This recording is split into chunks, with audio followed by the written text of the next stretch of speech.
Welcome everybody. This video is going to be a little,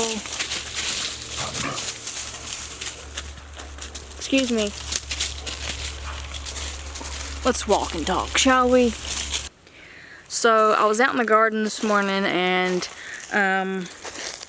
God showed me something, and the more I started pondering on it and thinking about it, I knew He wanted me to share, so here we are.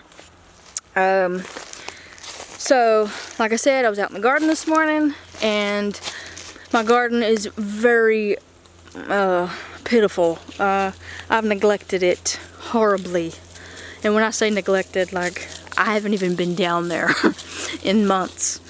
I might have been down there, but not like as a gardener by any means. So I was down there, and the reason I went down there was because it's, getting cooler, and I thought, well, everything's gonna turn to mush. Might as well go get what we can get.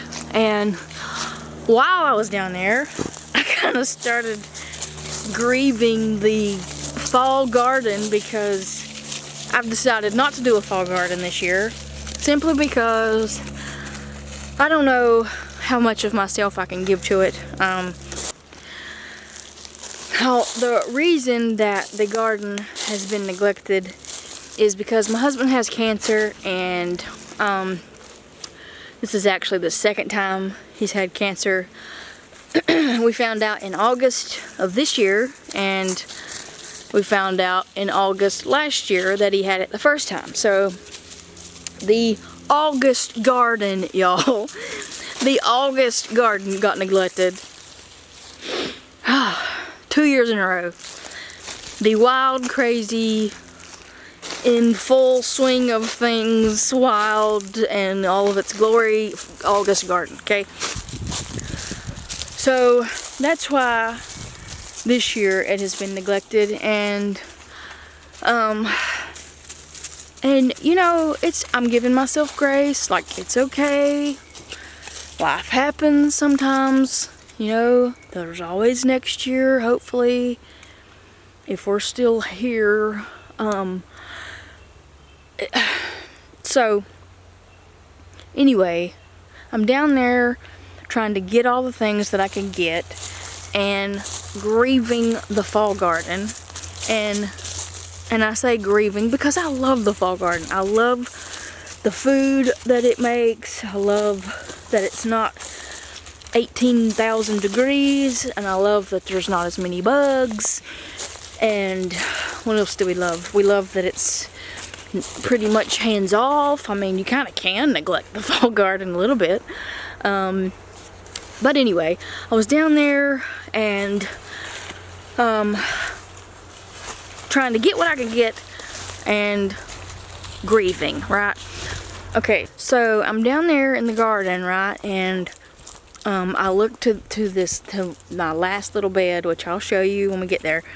But I look over and I see this thing, and I'm like, and so God immediately says, no grieving here. One lone beet.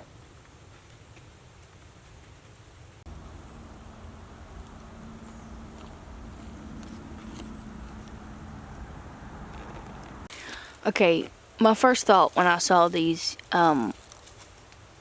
these fall plants was like, what the heck, I didn't put those there. But then I remembered, okay, I did put these here. I just put them here in the spring, like early spring. And then God reminded me of Psalm 91. He that dwells in the secret place of the Most High shall abide under the shadow of the Almighty. That's one of my favorite chapters in the Bible.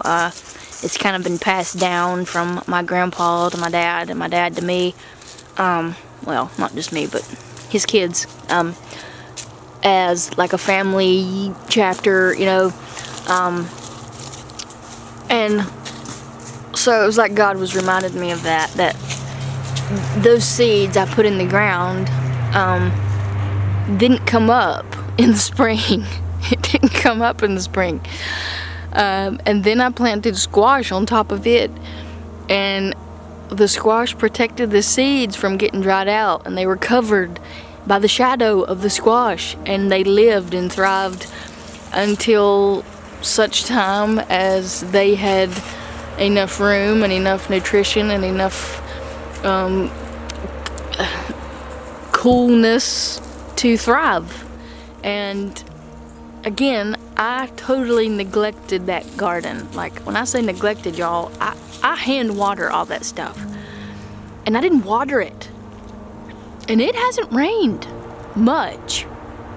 It really hasn't. So for those seeds to live and survive 90-degree weather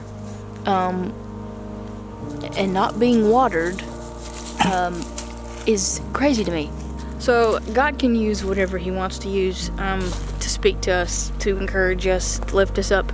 You know, He can use other people. He can use His Word. He can use songs. You know, whatever. In this case, He used a beet and Swiss chard and a collard green. You know, and He knew that I was not gonna have a fall garden, so He held back those seeds from sprouting in the spring and said, sprout in the fall, simply because He loves me and He wanted me to have a fall garden. And I guarantee you, one beet, one collard green, and what was it, like 3 or 4 Swiss chard plants, I guarantee you that'll be all I can handle come this fall, when the height of healing begins with Jeff. I guarantee you that's all I'll need, that's all I want. So it's cool to me that God knows us and loves us enough to look out for us, even in those little ways like that. And it's a reminder that we're covered. We're facing a hard and a scary thing, but we don't have to worry, we don't have to fear, because we're covered and we're in His shadow, and when we're there, there's nothing but protection and nothing but love and trust and hope and peace, His peace. So if you haven't read that chapter in a while, I encourage you to go read it, especially if you're dealing with something hard or scary, and then go pop into the secret place, because there we can be in His shadow, and in His shadow, well, if beets can survive, so can we. Love you guys. Catch you in the next one.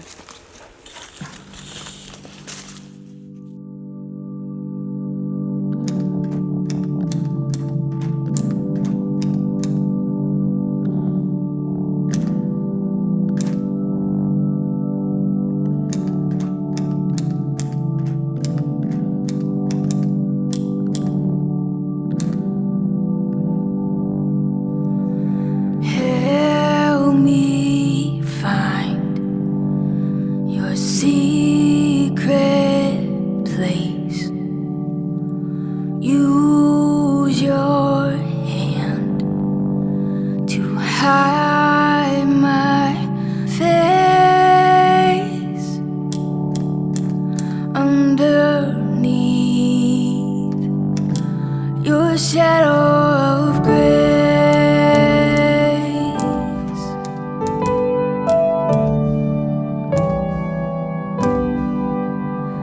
and you cover me underneath your wings.